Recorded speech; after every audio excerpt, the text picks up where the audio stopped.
ये सावित्री और सत्यवान की प्रसिद्ध पौराणिक कथा है, जो पतिव्रता धर्म, नारी शक्ति, प्रेम, साहस और अटल विश्वास का अद्भुत उदाहरण मानी जाती है।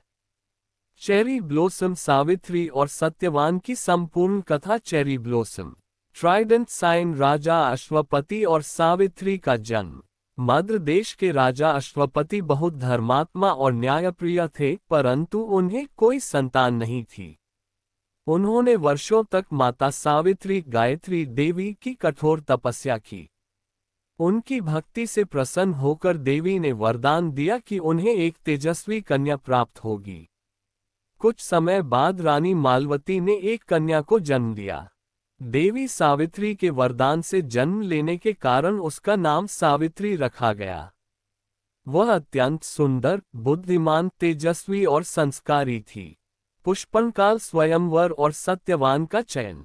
जब सावित्री विवाह योग्य हुई, तब राजा अश्वपति ने उसे स्वयं अपना वर चुनने की अनुमति दी। सावित्री ने अनेक राज्यों की यात्रा की। इसी यात्रा में वह एक वनवासी राजकुमार सत्यवान से मिली। सत्यवान पूर्व में राजा द्युमत्सेन का पुत्र था, जिन्हें शत्रुओं ने अंधा कर राज्य से निकाल दिया था।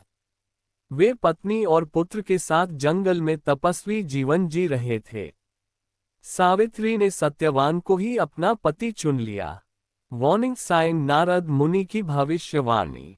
जब राजा अश्वपति को ये ज्ञात हुआ, तभी नारद मुनि वहां आए। उन्होंने कहा, सत्यवान गुणवान है, परंतु उसका जीवन केवल 1 वर्ष का शेष है। राजा अश्वपति अत्यंत चिंतित हो गए और सावित्री से दूसरा वर चुनने को कहा, पर सावित्री ने दृढ़ता से कहा, एक बार जो नारी ने मन से पति चुन लिया, वह निर्णय बदलती नहीं। राजा ने सावित्री के दृढ़ संकल्प को स्वीकार कर लिया और विवाह संपन्न हुआ। जड़ी बूटी, वनवास और पतिव्रता धर्म। सावित्री ने राजमहल का सुख त्याग कर वन में सत्यवान और सास ससुर की सेवा करना स्वीकार किया। वह पूर्ण पतिव्रता नारी की तरह धर्मपूर्वक जीवन जीने लगी। दिन रात गिनते हुए वह उस दिन की प्रतीक्षा करने लगी, जब नारद मुनि की भविष्यवाणी पूरी होने वाली थी। Sand time. मृत्यु का वह दिन। जिस दिन सत्यवान की मृत्यु निश्चित थी, उस दिन सावित्री ने उपवास रखा और सत्यवान के साथ जंगल गई। लकड़ी काटते समय सत्यवान को तेज सिरदर्द हुआ और वह सावित्री की गोद में लेट गया। कुछ ही क्षणों में उसके प्राण निकल गए। यमराज से सामना। तभी धर्मराज यम वहां आए और सत्यवान के प्राण लेकर दक्षिण दिशा की ओर चल दिए। सावित्री भी उनके पीछे पीछे चलने लगी। यमराज ने उससे लौटने को कहा, पर सावित्री ने विनम्रता और बुद्धिमत्ता से धर्म, नारी कर्तव्य और सत्य के बारे में बातें की। यमराज उसकी वाणी से प्रसन्न होकर उसे वर देने लगे। उपहार। यमराज के वरदान। सावित्री ने क्रमशः ये वर मांगे। उसके ससुर राजा द्युमत्सेन की दृष्टि वापस मिले। उन्हें उनका राज्य पुनः प्राप्त हो। उसे स्वयं 100 पुत्रों की माता बनने का वर मिले। यमराज ने बिना सोचे सभी वर दे दिए। चमकता सितारा, चतुराई से प्राण वापसी। अंत में सावित्री बोली, हे धर्मराज, जब मुझे 100 पुत्रों की माता बनना है, तो मेरे पति का जीवित होना आवश्यक है। यमराज को अपनी भूल का एहसास हुआ, पर वे सावित्री के सत्य, पतिव्रता धर्म और बुद्धि से अत्यंत प्रसन्न थे। उन्होंने सत्यवान के प्राण लौटा दिए। हबिस्कस। सुखद अंत। सत्यवान जीवित हो गया। कुछ समय बाद राजा द्युमत्सेन को दृष्टि और राज्य दोनों प्राप्त हुए। सावित्री और सत्यवान सुखपूर्वक जीवन जीने लगे। पुष्पनकाल कथा का संदेश। वन नारी शक्ति अडिग हो तो मृत्यु भी हार जाती है। वन पतिव्रता धर्म केवल त्याग नहीं, बुद्धि और साहस भी है।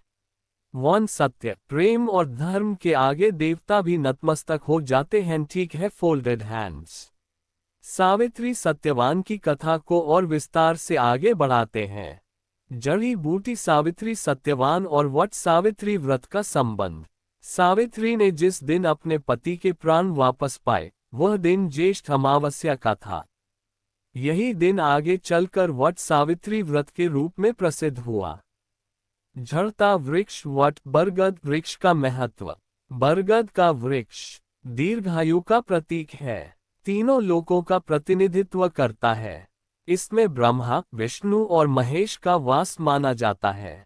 इसी कारण विवाहित स्त्रियां वट वृक्ष की पूजा करती हैं और अपने पति की लंबी आयु की कामना करती हैं। वट सावित्री व्रत की प्रचलित कथा। मान्यता है कि सावित्री ने उसी दिन वट वृक्ष के नीचे उपवास और ध्यान किया था। उसी तप और संकल्प के बल से मृत्यु का देवता भी विवश हुआ। भाग्य बदला, विधवा होने का लिखा हुआ भाग्य मिट गया। इसलिए यह व्रत सुहाग की रक्षा का प्रतीक बन गया। चेरी ब्लॉसम सावित्री का चरित्र केवल पतिव्रता नहीं। सावित्री को केवल पतिव्रता कहना अधूरा होगा। वह थी वन अत्यंत बुद्धिमान, वन धैर्यवान, वन निर्भीक, वन धर्म और तर्क में निपुण। उसने यमराज से युद्ध नहीं किया, बल्कि ज्ञान, वाणी और विवेक से विजय पाए। यमराज और सावित्री का संवाद संक्षेप में। यमराज बोले, नारी, यहाँ से लौट जाओ, यह मृत्यु का मार्ग है। सावित्री बोली, जहाँ मेरे पति हैं, वहीं मेरा धर्म है। धर्म के मार्ग पर चलने से कोई पाप नहीं लगता। यमराज उसकी वाणी से बार बार प्रसन्न होते गए। पुष्पनकाल कथा का गूढ़ आध्यात्मिक अर्थ। स्मॉल डायमंड सत्यवान इक्वल्स सत्य। स्मॉल डायमंड सावित्री इक्वल्स साधना और संकल्प। स्मॉल डायमंड यमराज इक्वल्स कर्म और मृत्यु। जब साधना सावित्री सत्य सत्यवान से जुड़ जाती है तो कर्म और मृत्यु भी पराजित हो जाते हैं। हिबिस्कस आज भी क्यों जीवित है ये कथा हर स्त्री को आत्मबल का संदेश देती है। ये सिखाती है कि भाग्य बदला जा सकता है। प्रेम केवल भावना नहीं, संकल्प है। ठीक है, फोल्डेड हैंड्स। सावित्री सत्यवान की कथा को और आगे और गहराई से प्रस्तुत करता हूँ। हिबिस्कस सावित्री का त्याग और आंतरिक संघर्ष। जिस दिन नारद मुनि की भविष्यवाणी पूरी होने वाली थी, उस दिन सावित्री के मन में भय था पर डर नहीं, दुख था पर कमजोरी नहीं, आंसू थे पर विश्वास अटूट। वह जानती थी कि आज का दिन उसके जीवन की सबसे बड़ी परीक्षा है। लेकिन उसने ईश्वर से शिकायत नहीं की, बल्कि कर्तव्य को अपना हथियार बनाया। जड़ी बूटी मृत्यु के सामने नारी शक्ति। जब सत्यवान के प्राण निकले, सावित्री रोई नहीं, उसने विलाप नहीं किया। उसने केवल इतना कहा, यदि यह विधि है तो मैं भी विधि के साथ चलूंगी। ये वाक्य नारी की उस शक्ति को दर्शाता है जो परिस्थितियों से लड़ती नहीं, उन्हें बदल देती है। फायर सावित्री का मौन तप। यमराज के पीछे चलते समय सावित्री थकी नहीं, रुकी नहीं, विचलित नहीं हुई। उसका मौन ही उसका तप था, उसकी वाणी ही उसका शस्त्र थी। चेरी ब्लॉसम यमराज क्यों हार गए? यमराज किसी से नहीं हारे, न देवताओं से, न ऋषियों से, पर वे धर्म से कभी नहीं जीते। सावित्री ने झूठ नहीं बोला, नियम नहीं तोड़ा, वरदान का दुरुपयोग नहीं किया। उसने धर्म के भीतर रहकर ही मृत्यु को पराजित किया। पुष्पनकाल सावित्री व्रत आज क्यों किया जाता है? आज भी स्त्रियां यह व्रत इसलिए करती हैं क्योंकि वन ये केवल पति की आयु का व्रत नहीं, वन ये नारी आत्मबल का व्रत है। वन ये सिखाता है कि स्त्री दुर्बल नहीं होती। यह व्रत कहता है, यदि नारी ठान ले तो लिखा हुआ भाग्य भी मिट सकता है। बच्चों के लिए संक्षिप्त कथा। छोटी कहानी। एक समय की बात है, सावित्री नाम की एक बहुत साहसी स्त्री थी। उसका पति सत्यवान मर गया, लेकिन सावित्री ने हार नहीं मानी। वह यमराज के पीछे पीछे चली गई और अपनी बुद्धि से उनसे वरदान ले लिया। अंत में उसने अपने पति को जीवित कर लिया। इसलिए कहते हैं, सच्चा प्रेम कभी मरता नहीं। चमकता सितारा जीवन संदेश आज के समय के लिए। Small diamond. समस्या बड़ी हो तो डर नहीं, धैर्य रखें। स्मॉल डायमंड भाग्य साथ न दे तो रोना नहीं संकल्प लें। स्मॉल डायमंड रास्ता बंद लगे तो लड़ाई नहीं बुद्धि का प्रयोग करें। समझ गया फोल्डेड हैंड्स। आप सावित्री सत्यवान पर आधारित सुर भजन चाहती हैं। ये रहा भावपूर्ण भक्ति गीत जिसे कथा भजन या यूट्यूब वीडियो में गाया जा सकता है। स्वर सावित्री सत्यवान भजन सुर सहित स्वर। राग सरल भक्ति दादरा कहरवा ताल में उपयुक्त। बैल मुखड़ा। सावित्री ने मृत्यु को हराया, सच्चे प्रेम का दीप जलाया।